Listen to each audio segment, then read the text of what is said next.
Top 10, I got a top 10. Got my motivation high for my top 10. Gotta learn from the wise women and men. All my life, like nah, nah, nah, nah. For my top 10, top 10, nah, nah, nah. This one's for my top 10.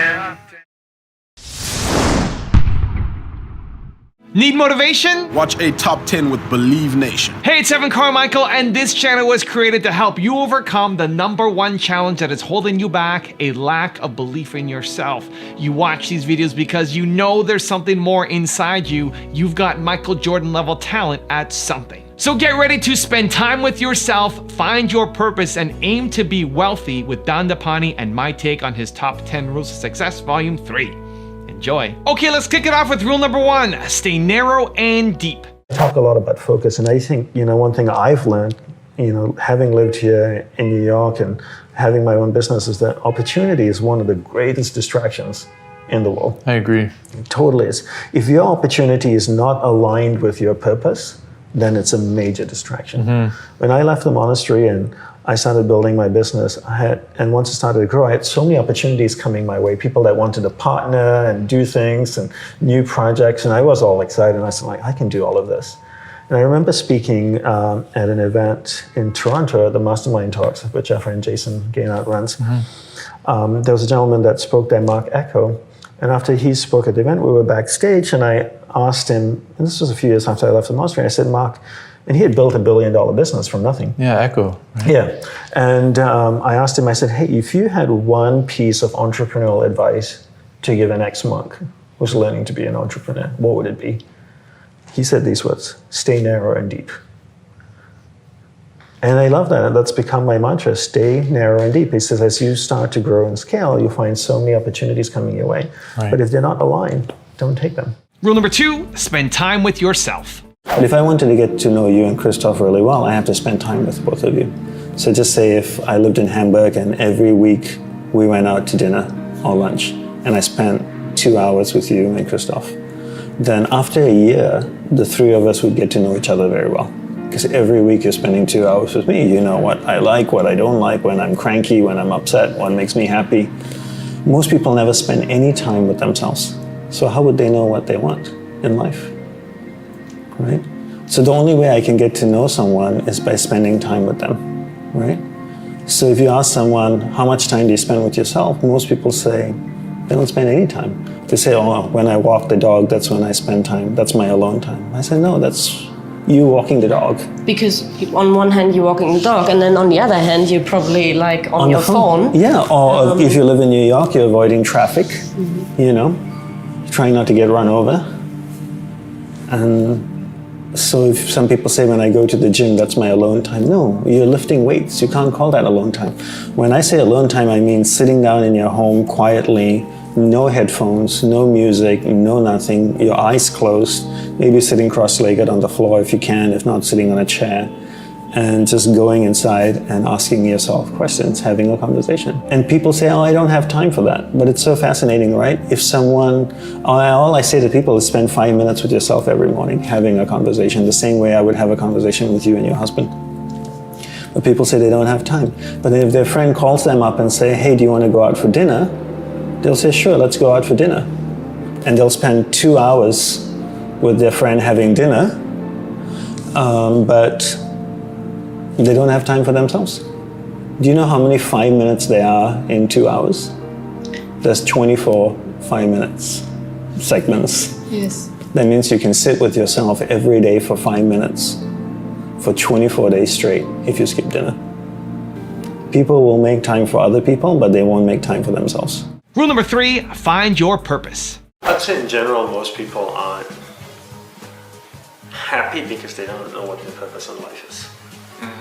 And that's something I get quite often, that people come up with me with a lack of clarity of what they want to do in their life. Yeah. It's really interesting. I was sitting with a group of entrepreneurs when I was traveling around the world recently, and after my event they took me out to dinner, and I was sitting with 4 guys at a table having had dinner, and we were having a glass of wine, and I just asked the question, what's your purpose in life?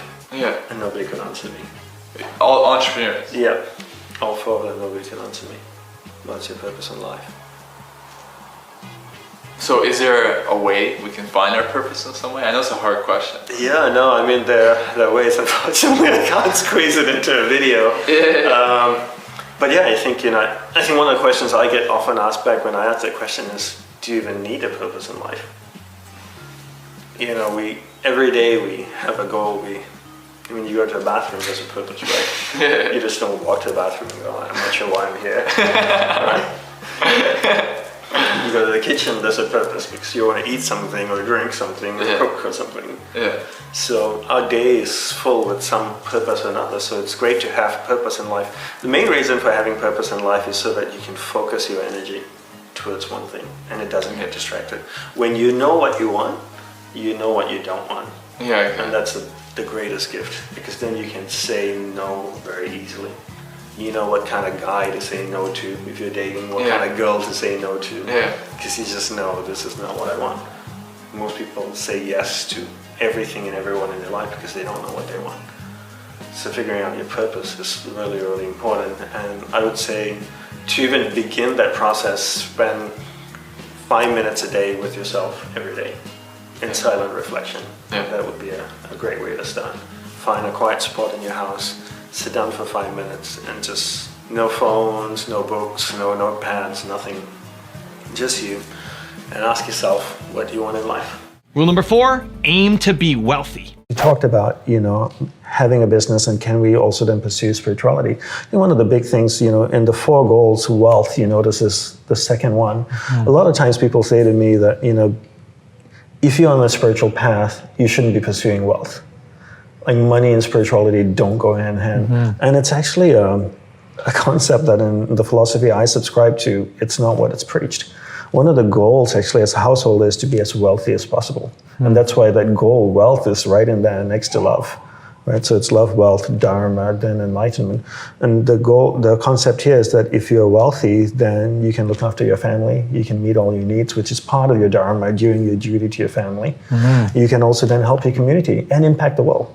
Because the only way you can impact the world is if you had resources to do so. Right? If you had no money, how could you go out and impact the world? Mm-hmm. How can you clean up the oceans? How can you help schools or orphanages or feed the poor? You can't. You need wealth.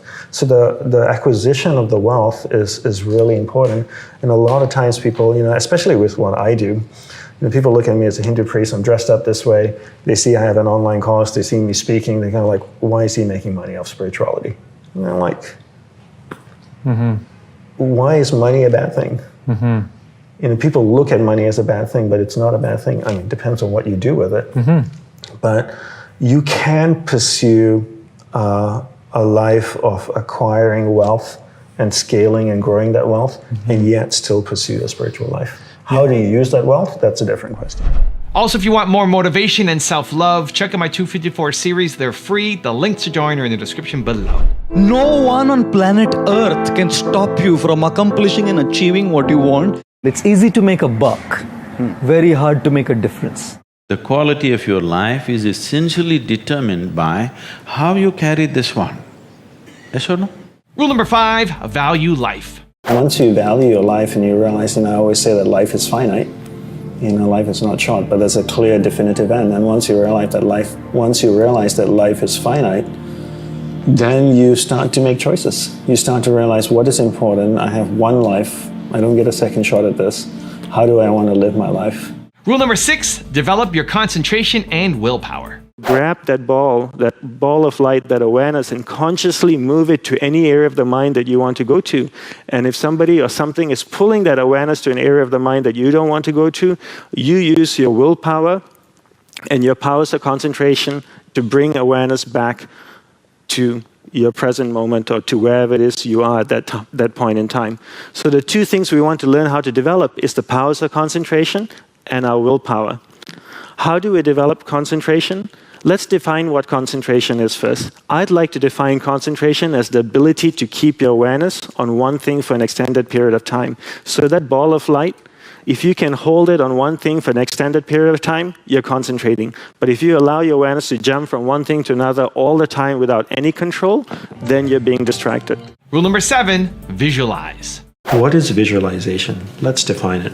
Visualization is the conscious exercising of the power of thought to create mental images that help create and design the future, right? So you're exercising the power of thought so you can create mental images that can help manifest and design your future. It's important to know that everything begins in the mental plane first before it manifests in the physical plane. We think about something first, and then we start to create it in the physical plane. Rule number 8, believe in yourself. Believe in yourself, believe in your ability to create. One of the greatest ways to overcome fear in life is to know that you actually have the ability to create and manifest things in your life. You truly do. And in order to create and manifest something in your life, you have to understand how your mind works. Because once you can understand how your mind works, you can control it. Once you can control it, you can direct it. And you can use the powers of concentration that you've developed to focus in on what you want. And when you focus your awareness on something, that's where your energy is flowing, and that's what starts to manifest in your life. So once you start believing in your powers to create, proceed with confidence. Rule number 9, find your path in life. I remember going to my cousin's house for a birthday party, and my brothers and I were really excited about it, and parents said we're going to go this evening, and so we're waiting all day to go to the party, and then we get in the car and Dad drives us over there. That was the creation part of it, and then we go and we experience it, and at the birthday party and eating cake and playing with balloons and playing with my cousins, and then we get in the car and drive home. And I remember looking out the window and going, "That's it. It's over. Everything's over. So what's the constant in life?" Mom says she's going to take us out for ice cream tonight. And so we're all excited all day and talking about what flavor ice cream we're going to get. And we go out and get ice cream and enjoy it. And then it's over. Right. And people, they live and then they die, and then it's over. So I'm like, what the heck? I mean, what's the constant in life? What is it in life that does not change? And is that what underpinned your search and wanting to become a monk? What is the constant? Right, exactly. What is there? I just couldn't accept the fact that life was just that. Those 3 stages of creation, experiencing, and then watching it all just go away. So there must be something deeper to it. And I found that the monastic path was the most efficient way to finding that answer. And I could have gone off and become an engineer and done all that stuff, but it wouldn't be an efficient way to try and find what I was looking for. So that's why I joined the monastery. And rule number 10, the last one before a very special bonus clip, is improve your productivity. I think, with technology in the workspace, I think there are no guidelines, right? People don't set up guidelines. One of the things I talk about, when I work with companies and about cultivating focus, is that there's no way to tell someone in the workspace, especially if you have an open floor plan, that what's your status right now. So for example, do you use Skype, or have you used Skype before? Well, you can set your status as offline, busy, on a call, not available, right? And when you see someone as offline, most of the time, I think most people will never try calling that person if they're offline or if they're not available, or it says do not disturb. You don't try and call that person, right? But in the workspace, in an open floor plan, there's no way to set that status. There's no way to inform. So what happens is someone is working on their computer, they might be doing accounting, trying to solve some complex accounting issue, and then someone comes up to them and goes, "Hey, John, do you know where the photocopy paper is?" So now he goes, "Oh, it used to be in this cupboard. I think they moved it over there. Have a look over there." He goes like, "Oh, thank you." So that guy goes to get the photocopy paper. Now John goes back to his accounting, and he's lost his train of thought. His awareness was so deep in it, trying to solve something complex, and now his awareness moved to the person to talk about photocopy paper, and now he comes back, and he has to try and get back to where he was, and he may not. And especially if you're doing something creative, I remember working with a fashion company in LA, and they said the same thing. Their designers sketching the fall collection. Someone comes and asks them a question or says hi. They turn, they say hello. They turn back to continue to sketch, and now they've lost their mojo, they've lost their flow. So because there's no way for the person working to tell that person what their status is. So one simple solution I tell companies is to have a simple flag. Like you drive on the street, there's traffic lights. Red means stop. Orange or yellow means go faster. No, prepare to stop, right? And green means go. Right. So what if you had a little flag on your desk? This is, as an example, it doesn't have to be a flag, but you had a little plastic flag on you, and you say red means do not disturb me. I am immersed in something really important. But what you do is within the department, to say if you're in the design department or the accounting department, there's 10 people in the accounting department. All 10 people have a meeting, and we set the status as red means do not disturb. But below it, we outline the conditions upon which you can interrupt. So if the building is on fire, yes, you can disturb me and let me know, all right? If these conditions are not met, don't disturb me. Then if it's an orange flag, then you can say, okay, I'm doing something important, but it's not super important. So if these conditions are met, you can interrupt me. And if I have a green flag, it means I'm just working. If you want to come by and say hello, or you want to interrupt me, it's fine. So that way, someone walking will see a flag and go like, oh, it's a red flag, I shouldn't disturb that person. Now you increase productivity and efficiency in the workplace, because there is a way to inform other people in the workspace what your status is. Now I have a special bonus clip from Dandapani on how to meditate that I think you're gonna enjoy. But before that, it's time for the 3-point landing questions. Let's go from just watching a video to taking action. Here we go. Question number 1. Where do you need to improve your productivity? Number 2, how can you believe in yourself more? And number 3, how will you spend more time with yourself this week? And if you promise to take action after watching this video, we don't just watch videos anymore, we do something after watching them. Give me a hashtag believe down in the comments, make that promise to yourself, and then get to work. Preparation is key. It is really important to prepare for your meditation. The same way, if you had an important guest coming to your home and you wanted to welcome them, you would prepare your home, you would clean your home, you would place flowers, you would maybe cook some really nice food and prepare to welcome the guests. Or the same way an athlete or performer might prepare, warm up before they go on stage or on the field to compete. They prepare as well. It's so important to prepare as well when we meditate. Preparation is key for meditation, and if you prepare well, you'll meditate extremely well.